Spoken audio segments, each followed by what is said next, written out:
Penanganan COVID-19 di Indonesia terus menunjukkan tren positif dan terus membaik. Angka penyebaran dan penularan COVID-19 semakin turun dan semakin terkendali.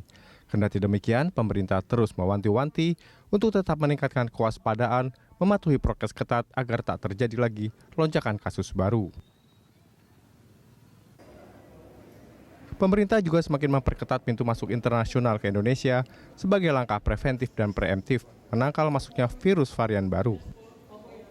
Menteri Kesehatan Budi Gunadi Sadikin menyebut dari data Kemenkes menunjukkan belum lama ini tercatat ada 1.636 orang yang diketahui positif corona berupaya masuk ke Indonesia. Para pelaku perjalanan dari 10 negara itu diketahui sudah mengantongi hasil tes negatif dari negara asalnya, namun kemudian terdeteksi positif saat menjalani pemeriksaan atau karantina di Indonesia. Untuk itu, Indonesia harus menjaga perbatasan termasuk pintu masuk internasional agar tidak lagi kebobolan masuknya varian COVID-19 yang membuat lonjakan kasus di tanah air seperti saat merebaknya varian Delta dari India. Oleh karena itu, pemerintah memutuskan untuk memperkuat seluruh pintu masuk negara dengan melengkapi dan memperketat proses karantina di sana, baik pintu masuknya itu melalui udara, laut, maupun darat. Pelonggaran sejumlah tempat wisata tentu akan banyak mengundang wisatawan berkunjung ke Indonesia hingga butuh pengetatan keluar masuk orang dan melakukan disiplin karantina. Terlebih pemerintah juga mewaspadai dan mencermati 3 varian baru, yakni varian Lambda, varian Mu, dan varian C1.2. Masuknya varian baru jika tidak terjaga dengan baik di awal akan bisa menyebar dengan cepat, menguasai lanskap dari varian yang ada. Tim Liputan Berita 1. Ya, Indonesia mempersiapkan sejumlah langkah guna mengantisipasi masuknya varian baru virus COVID dengan memperketat sejumlah pintu masuk internasional. Nah, seberapa efektif kebijakan pengetatan ini dan bagaimana whole genome sequencing COVID-19 diterapkan? Pemirsa, kami sudah terhubung bersama dengan PLT Direktur Jenderal Pencegahan dan Pengendalian Penyakit Kemenkes, Maksi Ren Rondonuwu. Pak Maksi, terima kasih sudah bergabung bersama kami. Kita lihat bahwa Pak Menteri Kesehatan juga sudah mengungkapkan hal ini kemarin dalam konferensi persnya. Ini apa dasar bahwa pemerintah hanya membuka 2 pintu masuk internasional ke Indonesia ini ya, antara Bandara Cengkareng dan juga Manado. Apakah infrastruktur bandara lain tidak memadai dari sisi prokes atau bagaimana, Pak? Baik, Mbak Popi. Jadi pemerintah kebijakan yang dibuat ini kan bukan hanya di Kementerian Kesehatan. Pertimbangan ini juga dilakukan dalam rapat-rapat menteri yang dipimpin oleh Pak Menko Marifest. Ya, kebijakan ini semata-mata kita ingin memperketat ya pengawasan pelaku perjalanan internasional. Ya, baik ya tentu bagi WNI sendiri maupun WNA, karena semakin banyak pintu yang kita buka, semakin sulit ya kita memonitor bagaimana kita melakukan screening terutama bagi pelaku perjalanan internasional. Ini mata-mata betul-betul kita mempertimbangkan ya jangan nanti sampai kita bobol lagi dengan kasus-kasus terutama varian baru. Di samping itu tentu saya kira keterbatasan sumber daya ya di dalam mengelola banyak titik, saya kira itu juga menjadi pertimbangan. Jadi kami ingin melaksanakan pelaksanaan itu, pengawasan di pintu masuk harus kita lakukan betul-betul dengan standar yang tinggi. Ya, dengan tentu kita belajar daripada pengalaman-pengalaman sebelumnya. Ya. Oke. Saya kira itu, baik. Oke, intinya niatnya baik dan juga lebih memperketat bagaimana pintu-pintu masuk itu akhirnya ditutup dan juga mengarah dan berpusat menjadi dua jalur saja begitu antara Bandara Cengkareng dan juga Manado. Tapi Pak, kalau kita lihat temuannya kan ini ada 1.636 yang positif COVID berusaha untuk masuk ke Indonesia begitu ya Pak ya. Kalau kita lihat tadi apa yang diungkapkan Kemenkes dari hal ini bagaimana bisa kejadian begini dari negaranya mereka membawa hasil negatif tapi faktanya positif nih dari tes entry dan tes exit. Sebenarnya seperti apa ini mekanismenya? Ya, jadi memang prosedur yang sesuai dengan surat edaran kami juga bahwa memang setiap warga negara asing atau WNI yang datang dari luar negeri itu harus kita lakukan pemeriksaan kembali PCR. Ya memang ya seperti tadi disampaikan, kita menemukan bahwa kasus-kasus yang di sana negatif kita periksa dengan lab kita di sini positif. Ini terjadi oleh karena itu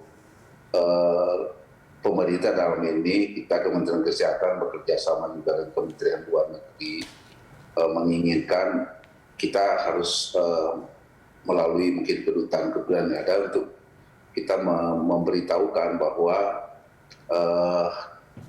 sebaiknya pelaku perjalanan dari negara itu, termasuk negara itu menunjuk lab-lab yang merasa di satu negara itu lab yang baik ya, dan harus lab itu sebisa mungkin harus terintegrasi dengan PL kita, sistem peduli lindungi kita, sehingga betul-betul yang datang itu lab yang sudah ditentukan oleh negara itu, seperti saya kira kan beberapa negara Singapura, Malaysia, mereka sudah tentukan lab mana.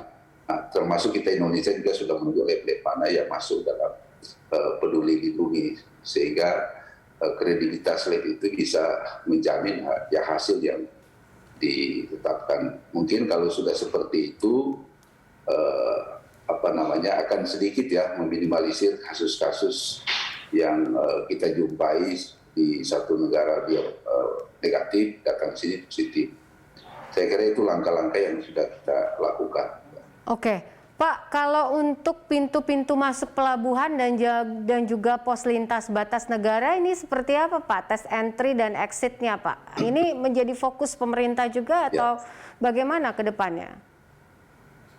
Ya, memang yang lalu kalau kita masih mengikuti sampai saat ini ya, karena tadi wacana untuk 2 pelabuhan lagi kita rumuskan, tapi untuk yang sudah ada surat edarannya berada daripada Dirjen ya di Kemenhub itu tentang termasuk untuk pelabuhan laut, jadi kapal-kapal kargo ya, kemudian juga koordinasi dengan Bakamla itu kita sudah tentukan ya, ada 3 pelabuhan laut internasional yang lalu itu, dan sampai sekarang masih SE itu masih jalan, dan sampai saat ini masih 5 bandara. Nanti kita ada SE yang baru untuk menentukan untuk pelabuhan udara.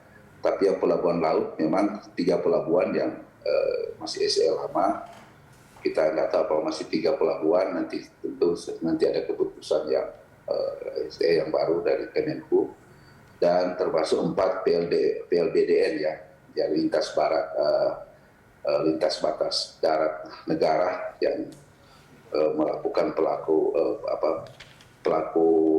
perjalanan internasional yang melakukan darat.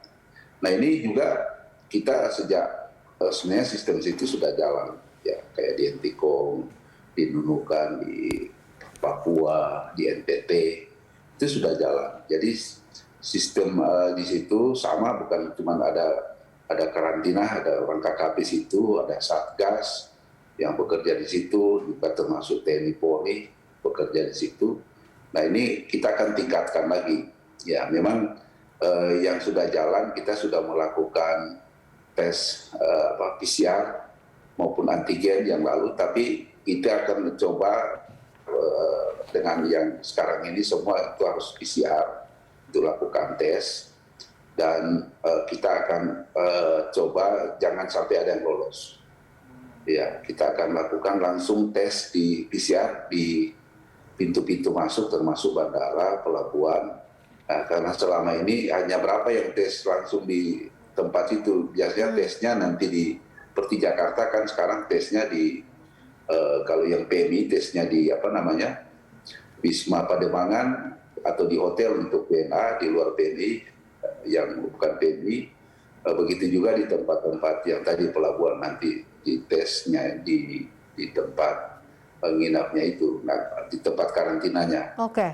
Jadi ini nanti yang akan dites adalah orang-orang yang memang dari luar negeri masuk ke Indonesia, itu tesnya bukan antigen lagi kalau di sini ya Pak ya, jadinya jatuhnya PCR gitu ya? Ya.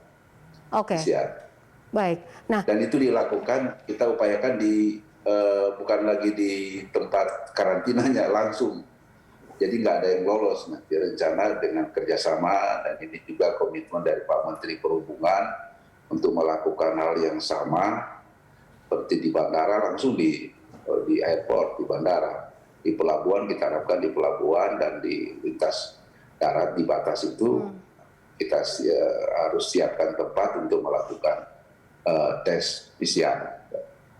Oke, baik.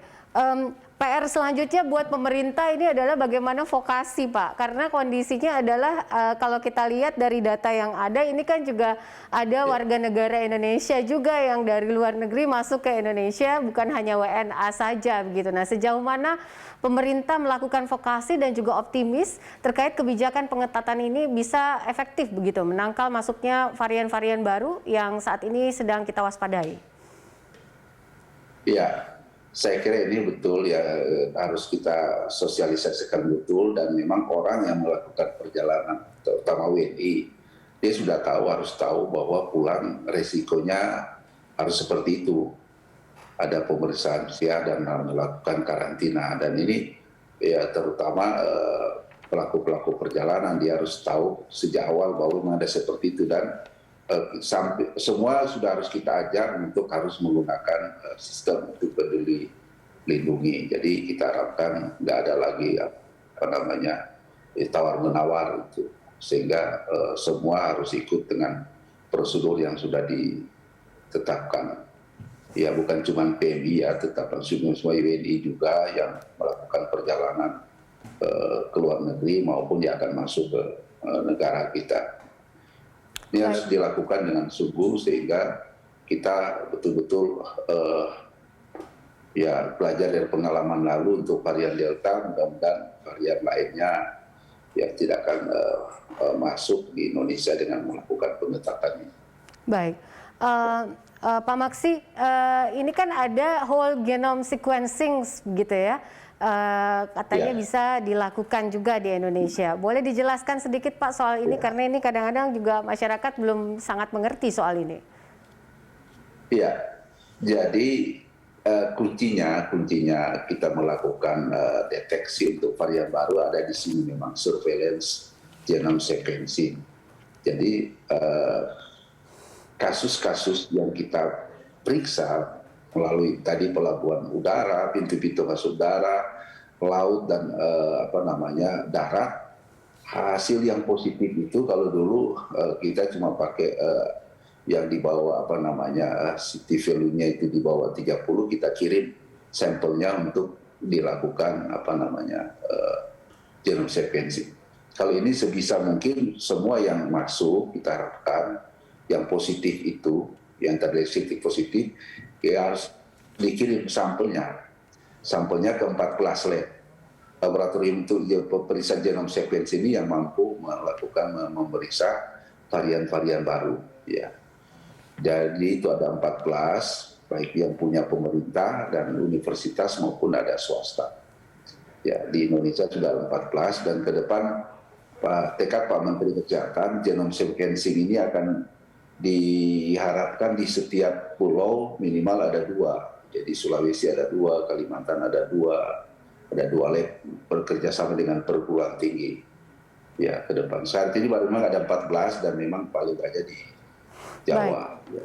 Oke, Pak Maksi, terima kasih untuk waktunya dan juga diskusinya bersama kami. Salam sehat selalu dari kami untuk Anda. Terima kasih.